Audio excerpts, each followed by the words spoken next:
అవసరమైతే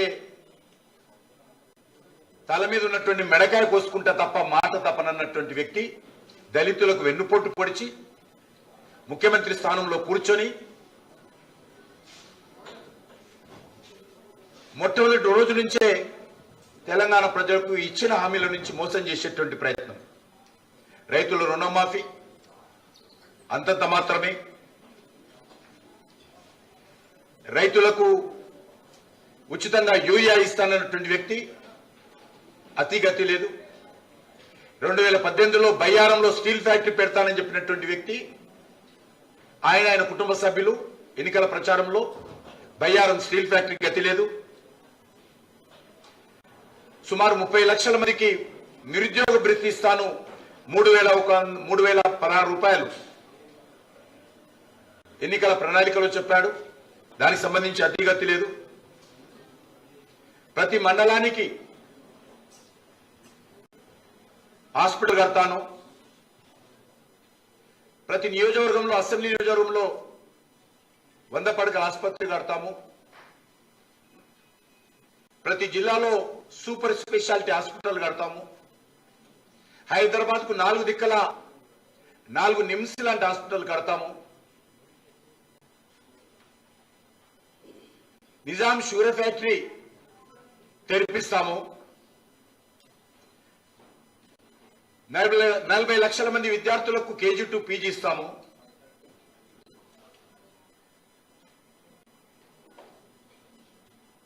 హరిజనులకు గిరిజనులకు 3 ఎకరాల స్థలం ఇస్తాము. ఇంకా అసెంబ్లీలో మాట చెప్పాడు. ఇంకెవరికైనా 1 ఎకరం ఉంటే వాళ్ళకు 2 ఎకరాలు కొనిస్తానని చెప్పాడు ఆన్ రికార్డ్ అసెంబ్లీలో. ఒకరికైనా దళితులకు 1 ఎకరం ఉంటే ఇంకో 2 ఎకరాలను కొని దళితులందరికీ ఈరోజు భూమి ఇస్తానని చెప్పాడు. గిరిజన బంధు ఎక్కడ పోయి అని అడుగుతా ఉన్నాను. దళిత బంధు టిఆర్ఎస్ పార్టీ కార్యకర్తలకు శాసనసభ్యులకు టిఆర్ఎస్ పార్టీ శాసనసభ్యుల కమిషన్ తీసుకోవడానికే పరిమితం అయిపోయింది. రాష్ట్ర ప్రభుత్వం ముఖ్యమంత్రి గారు స్వయంగా చెప్పారు, ఎవరైతే ఎమ్మెల్యేలు కమిషన్ తీసుకుంటారో నాకు తెలుసు అని. కాబట్టి ఈరోజు దళితులకు ఇస్తానటువంటి దళిత బంధు, గిరిజనులకు ఇంతవరకు రానటువంటి దళిత బంధు, గిరిజన బంధు, ముఖ్యంగా అనేక సార్లు సాగదీసి మాటలు మాట్లాడినటువంటి కేసీఆర్ గారు డబుల్ బెడ్రూమ్ కాంగ్రెస్ వాళ్ళు డబ్బాలాగా ఇల్లు ఇస్తున్నారు, నేను పెద్ద ఇల్లు ఇస్తా, మీ ఇంటికి వస్తా, దావత్కు వస్తా, ఎన్ని రకాల మాటలు చెప్పాలో డబుల్ బెడ్రూమ్ అన్ని మాటలు చెప్పారు. కేంద్ర ప్రభుత్వం ఇచ్చినటువంటి ఇల్లు ఇంతవరకు అతిగతి లేదు. పక్కనున్నటువంటి ఆంధ్ర రాష్ట్రం 15 లక్షల పైగా ఇల్లు కడితే ఇక్కడ ఇంతవరకు ఇళ్ల సంగతి ఏందో భగవంతుడి కేరక. పూర్తిగా పేద ప్రజల పట్ల, బడుగు బలైన వర్గాల పట్ల డబుల్ బెడ్రూమ్ ఇవ్వకుండా మోసం చేయడం జరిగింది. టిఆర్ఎస్ పార్టీకి 11 ఎకరాలు ఇస్తాడు, కాంగ్రెస్ పార్టీ కంటోన్మెంట్ లో ఇటీవల 10 ఎకరాలు క్లియర్ చేస్తాడు. పార్టీ ఆఫీసులకు స్థలం ఉంటుంది తప్ప పేద ప్రజలకు ఇవ్వడానికి స్థలం ఉండదు. నేను అడుగుతా ఉన్నాను, ఈ ప్రభుత్వం ఇటీవల కంటోన్మెంట్ లో కాంగ్రెస్ పార్టీ లిటిగేషన్ గా ఉన్నటువంటి ల్యాండ్, కోర్టులో ఉన్నటువంటి ల్యాండ్ను ఈరోజు రాష్ట్ర ప్రభుత్వ వైఫల్యం కారణంగా ఫైనల్ గా జీవో తీసి కాంగ్రెస్ పార్టీకి హ్యాండ్ ఓవర్ చేసి, ఆ జీవో ఆధారంగా కాంగ్రెస్ పార్టీకి ఏ ల్యాండ్ అయితే ఇచ్చారో, ఏ రకంగా అయితే జీవో తీశారో, ఆ జీవో ఆధారంగా టిఆర్ఎస్ పార్టీకి ల్యాండ్ అలాట్ చేస్తున్నామని కొత్త జీవో తీసుకొచ్చారు.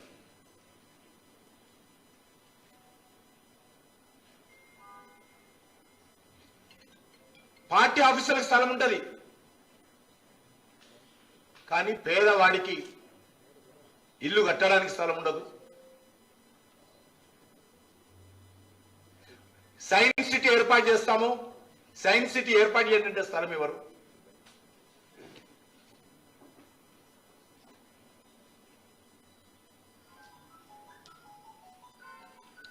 ఈ రకంగా అనేక విషయాలలో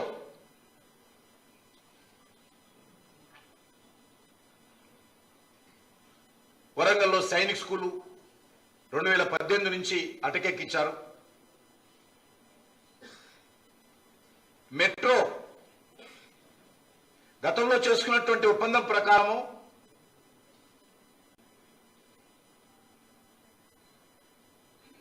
అది పలక్నామా వరకు కొనసాగాలి.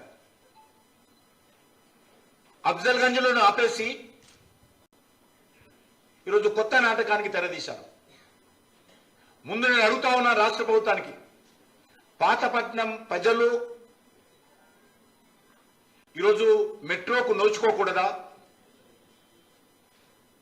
పాతపట్నంలో పలక్నామా వరకు ఎందుకు మెట్రో వెళ్ళలేదు? ఈరోజు కేంద్ర ప్రభుత్వంతో ఎల్ఎన్టీతో చేసుకున్నటువంటి ఒప్పందం ఏంటి? ఎక్కడి వరకు మెట్రో ఉండాలని కోరుకున్నారు? అగ్రిమెంట్ ఏంటి? ఈరోజు ఎందుకు ఆపేశారు? ఈరోజు ప్రభుత్వం చెప్పాల్సిన అవసరం ఉంది. రాష్ట్రంలో అనేక రైల్వే ప్రాజెక్టులు భూమి ఇవ్వని కారణంగా ఆగిపోయింది. ఎంఎన్టీఎస్ 7 సంవత్సరాలు ఈరోజు పూర్తి కాకుండా ఆపేస్తే చివరకు ప్రధానమంత్రి గారు వచ్చి పూర్తిగా కేంద్రం భరించి ఆ ప్రాజెక్టును పూర్తి చేయడం జరిగింది. వరంగల్లో మెగా టెక్స్టైల్ పార్క్, దేశంలో 7 మెగా టెక్స్టైల్ పార్కులు ఉంటే ఒక పార్కు తెలంగాణకి ఇస్తే దాని మీద ఇంతవరకు ఎంఓయూ చేసుకోరు.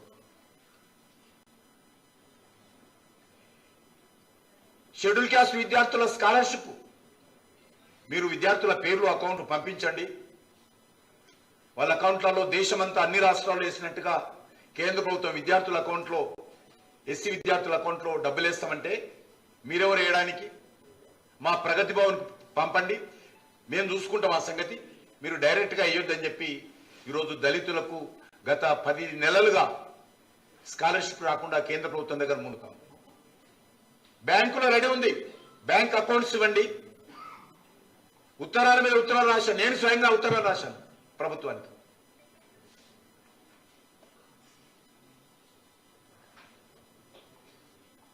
సైన్స్ సిటీ 25 ఎకరాల స్థలం ఇవ్వండి, సైన్స్ సిటీ కడతామంటే స్థలం ఇవ్వలేదు. రీజనల్ రింగ్ రోడ్డు ఎంతో తెలంగాణకు ప్రతిష్టాత్మకమైనటువంటి రింగ్ రోడ్డు 20,000 పైచీలకు కోట్లతో కేంద్ర ప్రభుత్వం నిర్మిస్తున్న దానికి భూసేకరణ చేయకుండా, భూసేకరణకు కావలసినటువంటి 50% నిధులు కేంద్ర ప్రభుత్వం 50%, రాష్ట్ర ప్రభుత్వం 50%. కానీ 22-23 బడ్జెట్లో 500 కోట్లు కేటాయించి ఇంతవరకు ₹1 కూడా RRR రింగ్ రోడ్ కోసము ఈ ప్రభుత్వం ఇవ్వలేదు.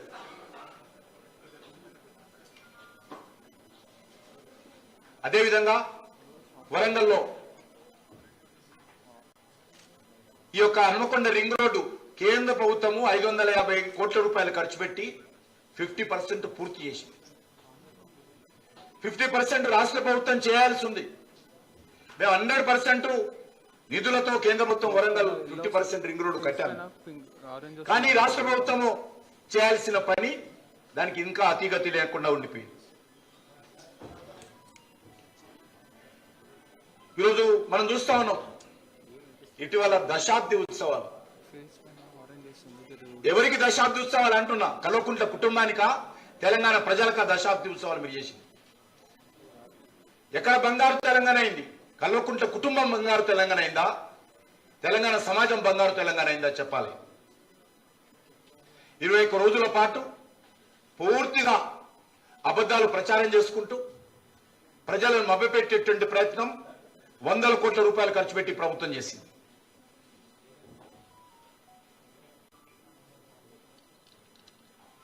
గ్రామ పంచాయతీలను నిర్వీర్యం చేయడం జరిగింది. గ్రామ పంచాయతీలకు ₹1 కూడా ప్రభుత్వం ఇవ్వలేదు. ఈరోజు చాలా మంది సర్పంచులు ఆత్మహత్యలు చేసుకుంటున్నటువంటి పరిస్థితి. అధికార పార్టీకి సంబంధించిన సర్పంచులతో సహా.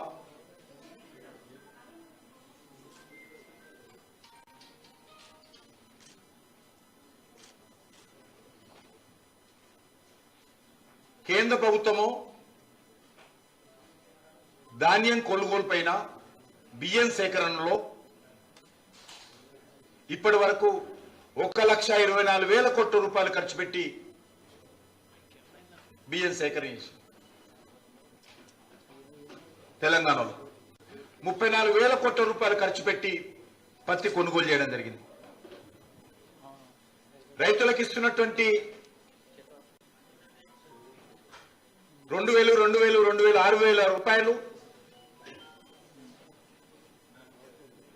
తెలంగాణ ఒక్క రాష్ట్రంలోనే 40 లక్షల మంది రైతులకు సంవత్సరానికి 6,000 చొప్పున ఇప్పటి వరకు 9,000 కోట్ల రూపాయలు కేంద్ర ప్రభుత్వము రైతుల అకౌంట్లో ట్రాన్స్ఫర్ చేయడం జరిగింది. రూరల్ డెవలప్మెంట్ పూర్తిగా నిర్లక్ష్యానికి గురైంది. దేశవ్యాప్తంగా గ్రామీణ అభివృద్ధి పైన దేశంలో సగటున 5.7% ఉంటే తెలంగాణలో 3.6% ఈ ప్రభుత్వం కేటాయించింది. ఈరోజు ఆశ్చర్యం వేస్తుంది. విద్యా దినోత్సవం జరుపుకున్నారు జూన్ 21. మీకేమైనా నైతిక హక్కు ఉందని అడుగుతా ఉన్నాను.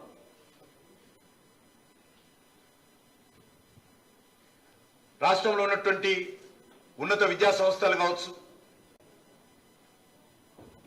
ప్రైమరీ ఎడ్యుకేషన్ కావచ్చు, ప్రాథమిక విద్యా సంస్థలకు సంబంధించి కావచ్చు, మొత్తం ఈరోజు నిర్వీర్యం చేయడం జరిగింది.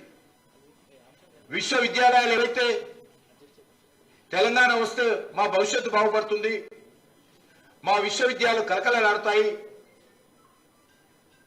మా భవిష్యత్తు బంగారు భవిష్యత్తు ఎంతదని విద్యార్థులు వీరోచితమైనటువంటి పోరాటాలు చేసి త్యాగాలు చేస్తే తెలంగాణ వచ్చిన తర్వాత తెలంగాణలోని విశ్వవిద్యాలయాలు కళావిహీనంగా తయారయ్యాయి.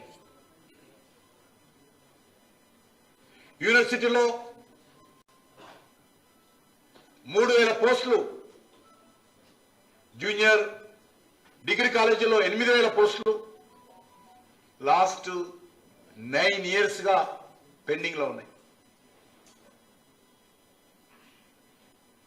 ఇంతవరకు 9 ఏళ్లలో ఒక్క డిఎస్సి జరగలేదు. 15,000కు పైగా ఈరోజు టీచర్ పోస్టులు ఖాళీలుంటే ఈరోజు ఆయన సంబరాలు జరుపుకుంటున్నాడు. అనేక లక్షలాది మంది నిరుద్యోగ యువకులు టీచర్ ఉద్యోగాలు వస్తాయని టీచర్ ట్రైనింగ్ చేసినటువంటి వాళ్ళు, బీఈడీ చేసినటువంటి వాళ్ళు అనేక మంది ఉన్నప్పటికీ ఇంతవరకు ఒక్క పోస్టు కూడా భర్తీ చేయలేదు. తెలంగాణలో 2014లో 10.89% ఎడ్యుకేషన్ మీద కేటాయింపులు ఉండేది. మరి ఈ 23-24 సంవత్సరంలో ఎడ్యుకేషన్ సంబంధించినటువంటి బడ్జెట్ కేటాయింపులు 6.24%కు మరి తగ్గించిందంటే విద్యా వ్యవస్థ మీద ఈ ప్రభుత్వానికి ఉన్నటువంటి దృష్టి ఎందు అర్థమవుతుంది. వీళ్ళకి ఏ రకంగా ఈ యొక్క సంబరాలు జరుపుకుంటున్నారో, విద్యా దినోత్సవం జరుపుతున్నారో అర్థం కావడం లేదు. వివిధ రాష్ట్రాల్లో చూస్తే సగటున అన్ని రాష్ట్రాల్లో కూడా ఇటు అటు సుమారు 15% ఉంది.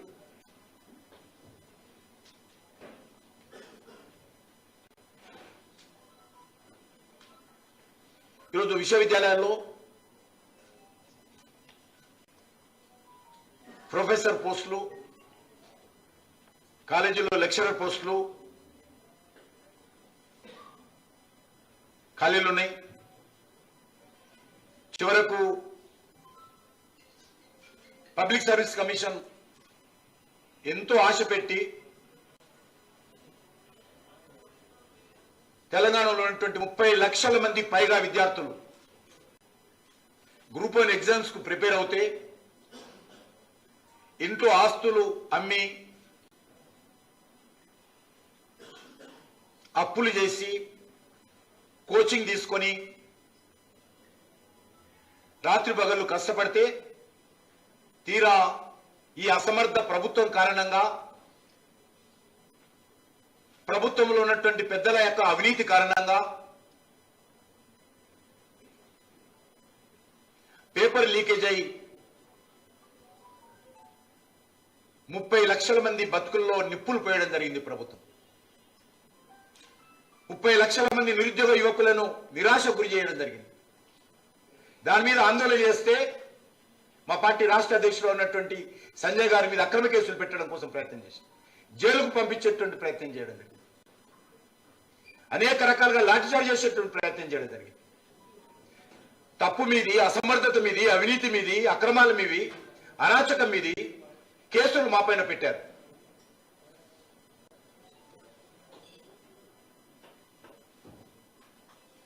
పన్నెండు యూనివర్సిటీలలో కనీస వసతులు లేనటువంటి పరిస్థితి.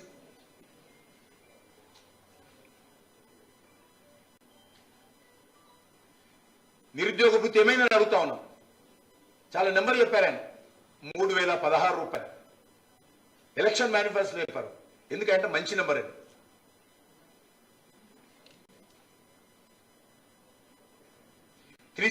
జీవో 317 జీవో దాని మీద కూడా భారతీయ జనతా పార్టీ నిరంతరం పోరాటం చేయడం జరిగింది. ఉద్యోగుల పట్ల క్రూరత్వంగా ఈ ప్రభుత్వం వ్యవహరిస్తుంది.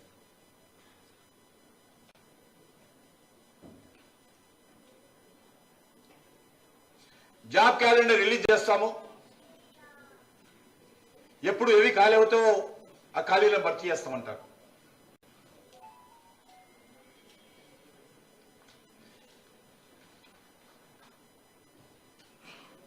ఈరోజు అన్ని రంగాలలో కూడా బీఆర్ఎస్ ప్రభుత్వము, కల్వకుంట్ల కుటుంబము పూర్తిగా వైఫల్యమైంది. పూర్తి అధికారం అంతా కూడా కల్వకుంట్లను చేతుల్లో పెట్టుకొని తెలంగాణను పూర్తిగా అన్ని రకాలుగా మోసం చేస్తా ఉన్నారు. మాటల గారడితో డబ్బులు వెదజల్లి ప్రజలను మభ్యపెట్టేటువంటి ప్రయత్నం చేస్తా ఉన్నారు. పూర్తిగా ఈ ప్రభుత్వం అవినీతిమయమైపోయింది. ప్రజాధనాన్ని దోపిడీ చేస్తా ఉంది. ఏ మాత్రం మనం చూసాం, పత్రికా విలేకరులు సీనియర్లు ఢిల్లీలో నుంచి చెప్పారు, కేసీఆర్ గారు దేశంలో ఉన్నటువంటి అన్ని రాష్ట్రాల్లో ఉన్నటువంటి కుటుంబ పార్టీలకు, కాంగ్రెస్ తో సహా అన్ని రాష్ట్రాల కుటుంబ పార్టీలకు నేను డబ్బులు ఇస్తాను పార్లమెంట్ ఎలక్షన్స్ లో అంటే ఏ రకంగా ఈరోజు తెలంగాణలో అవినీతి తారాస్థాయి జరిగిందో చూడొచ్చు.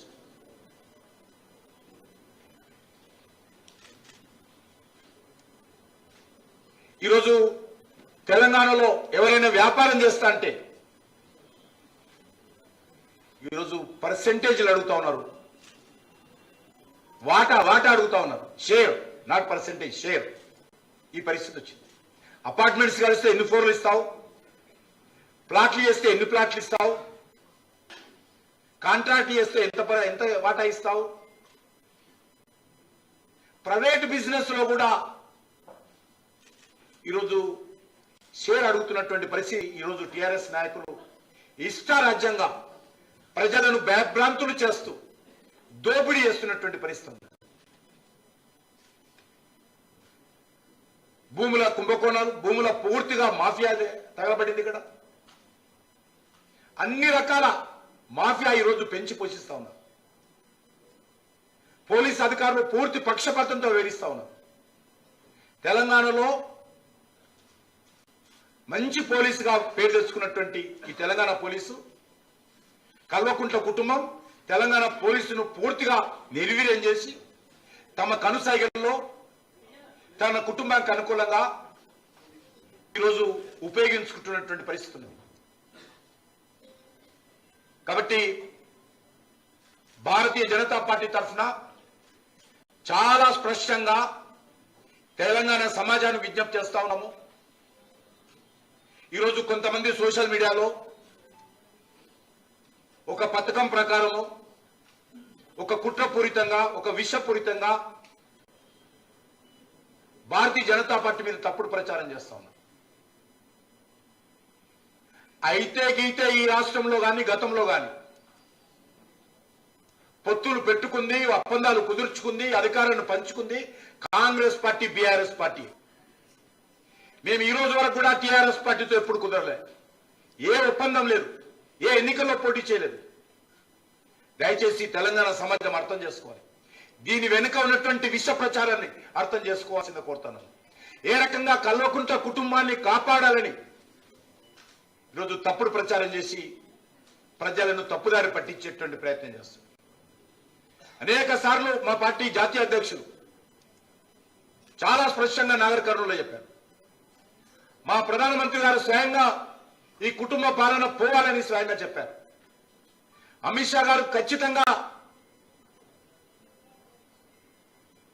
ఈ యొక్క కల్వకుంట్ల కుటుంబానికి వ్యతిరేకంగా, బీఆర్ఎస్ వ్యతిరేకంగా మా పోరాటం కొనసాగుతుందని చెప్పారు.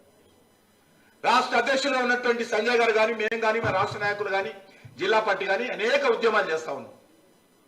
మళ్ళీ ఈరోజు ఈ రకంగా తప్పుడు ప్రచారం చేయడం అనేటువంటిది కాంగ్రెస్ పార్టీ, టిఆర్ఎస్ పార్టీ కలిసి ఇవి మా మీద తప్పుడు ప్రచారం చేస్తా ఉన్నారు. మనకందరికీ తెలుసు, గతంలో టిఆర్ఎస్ గా ఉన్నటువంటి ఈనేటి బీఆర్ఎస్ పార్టీ కాంగ్రెస్ పార్టీతో సీట్ల ఒప్పందం కుదుర్చుకొని వీళ్ళు పొత్తులతో పోటీ చేసి ఢిల్లీలో రాష్ట్రంలో అధికారాన్ని పంచుకున్నటువంటి మీరు భారతీయ జనతా పార్టీని విమర్శించే నైతిక హక్కు అడుగుతాం. ఈరోజు చేయి గుర్తు మీద గెలిచినటువంటి వాళ్ళు ఎమ్మెల్యేలు ఇంకా అదే ఎమ్మెల్యే పదవిలో కొనసాగుతూ మంత్రులుగా వరగబెడుతున్నారు. వీళ్ళు మమ్మల్ని విమర్శిస్తారు. చేయి గుర్తు మీద గెలిచినటువంటి వాళ్ళు కారెక్కి మంత్రి పదవిలో ఉరగబెడుతూ భారతీయ జనతా పార్టీని విమర్శిస్తున్నారు. ప్రజల కోసం పోరాటం చేసేటువంటి పార్టీ భారతీయ జనతా పార్టీ. మొన్న ఎన్నికల్లో 19 మందిని గెలిపిస్తే ఈ రాహుల్ గాంధీ నాయకత్వం బాగలేదు, మేము కాంగ్రెస్ పార్టీలో ఉండలేము, మాకు కేసీఆర్ ముద్దు, మాకు కల్వకుంట్ల ముద్దు కుటుంబానికే బానిసగా ఉంటాము అని చెప్పి మీ రెండు పార్టీల మధ్యలో ఉన్నటువంటి ఒప్పందాల మేరకు వాళ్ళందరూ కూడా కాంగ్రెస్ వదిలి టీఆర్ఎస్ పోతే దానికి జవాబు లేదు. శాసన మండలిలో కప్పగట్టుకొని మొత్తం కట్టగట్టుకొని ఎమ్మెల్సీలందరూ కూడా కాంగ్రెస్ పార్టీకి రాజీనామా చేసి పార్టీ నాయకులతో సహా టీఆర్ఎస్ చేరితే భారతీయ జనతా పార్టీ విమర్శిస్తారు. ఒప్పందాలు పెట్టుకునేది, సీట్ల ఒప్పందాలు పెట్టుకునేది మీరు, మంత్రి పదవులు పంచుకునేది మీరు, ఓ పార్టీతో గెలిస్తే ఇంకో పార్టీకి వెళ్ళినటువంటి వాళ్ళు మీరు. నేను మనం చేస్తున్నాను, ఈ రాష్ట్రంలో కాంగ్రెస్ పార్టీకి ఓటేస్తే అది బీఆర్ఎస్ వేసినట్టే, బీఆర్ఎస్ ఓటేస్తే అది కాంగ్రెస్ వేసినట్టే. ఈ రెండు బొమ్మ బరుసు లాంటి పార్టీలు, ఒక నాణానికి బొమ్మ బరుసు లాంటి పార్టీలు. ఈ రెండు పార్టీల డిఎన్ఏ ఒకటే. ఈ రెండు పార్టీలు ఒకే రకంగా ఈ రాష్ట్రంలో గత చరిత్ర చూడండి. అనేక సంవత్సరాలు ఏ రోజు కూడా ఎక్కడ కూడా భారతీయ జనతా పార్టీ ఈ రోజు వరకు మేము కాంగ్రెస్ తోటి కలవలేదు, బీఆర్ఎస్ తోటి కలవలేదు, భవిష్యత్తులో కలవం కూడా. వాళ్ళ సహకారం మాకు అవసరం లేదు కూడా. మాకు ఒకటే ఒకటి, ఈరోజు తెలంగాణ సమాజానికి అండగా నిలబడాలనేది ప్రధానమైనటువంటి లక్ష్యం. ఏ తెలంగాణ ప్రజలైతే నిరంతరం పోరాటం చేసి సకల జనుల సమ్మె ద్వారా అనేక బలిదాన బిడ్డలు ఆత్మ బలిదానం లక్ష్యం. కాబట్టి చాలా స్పష్టంగా ఈరోజు నేను తెలంగాణ సమాజానికి విజ్ఞప్తి చేస్తా ఉన్నాను. మిగతా ఎవరైతే అనుమానం పోతున్నారో ఆ సమాజాన్ని కూడా విజ్ఞప్తి చేస్తా ఉన్నాను. ఏ ఒక్క % కూడా ఈరోజు తెలంగాణ సమాజం ఏదైతే టీఆర్ఎస్ ను క్షమించడానికి సిద్ధంగా లేదు, భారతీయ జనతా పార్టీ కూడా ఎట్టి పరిస్థితుల్లో టీఆర్ఎస్ పార్టీని అధికారంలో కొనసాగించడానికి సిద్ధంగా లేదు. ఖచ్చితంగా వచ్చేటువంటి శాసనసభ ఎన్నికల్లో ఈ యొక్క బీఆర్ఎస్ ప్రభుత్వానికి పాతరేసి మేము ఈరోజు బీజేపీ ప్రభుత్వాన్ని సాధించాలనేది ఏకైక లక్ష్యం. ఈరోజు మనం చూస్తా ఉన్నాం, తెలంగాణ మోడల్. ఏంది తెలంగాణ మోడల్? కేసీఆర్ గారు ఒక కుటుంబం పరిపాలన చేయడం తెలంగాణ మోడల్ మీది. ఇది దేశమంతా తీసుకొస్తారా? కొడుకు కొన్ని రాష్ట్రాలు, బిడ్డకు కొన్ని రాష్ట్రాలు, అల్లునికి కొన్ని రాష్ట్రాలు ఇవ్వాలనుకుంటున్నారా? ఏంది తెలంగాణ మోడల్ అడుగుతా ఉన్నారు. 9 సంవత్సరాలు సచివాలయానికి రాకుండా ఉన్నటువంటి ముఖ్యమంత్రి పరిపాలన మీది తెలంగాణ మోడలా? 5 సంవత్సరాలు మహిళా మంత్రులైనటువంటి పరిపాలన చేసినటువంటి మీరు 50% ఉన్నటువంటి ఆడబిడ్డలకు అవమానం చేసినటువంటి వీళ్ళు, మహిళల ఆత్మగౌరవాన్ని దెబ్బతీసినటువంటి వాళ్ళు మీరు ఏది తెలంగాణ మోడల్ అని అడుగుతా ఉన్నారు.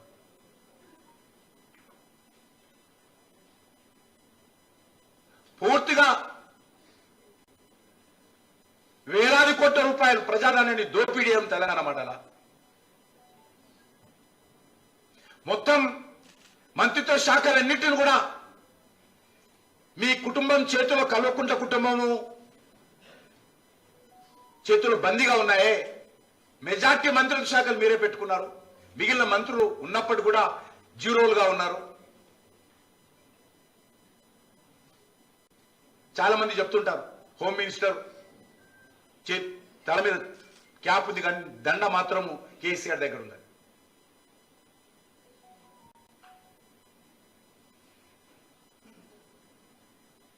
కాబట్టి తెలంగాణ సమాజానికి మనవి చేస్తా ఉన్నాను, భారతీయ జనతా పార్టీ చిత్తశుద్ధితో, కమిట్మెంట్తో తెలంగాణ సమాజానికి అండగా ఉండాలని ముందుకు వస్తా ఉన్నాం. అనేక పోరాటాలు చేశాము.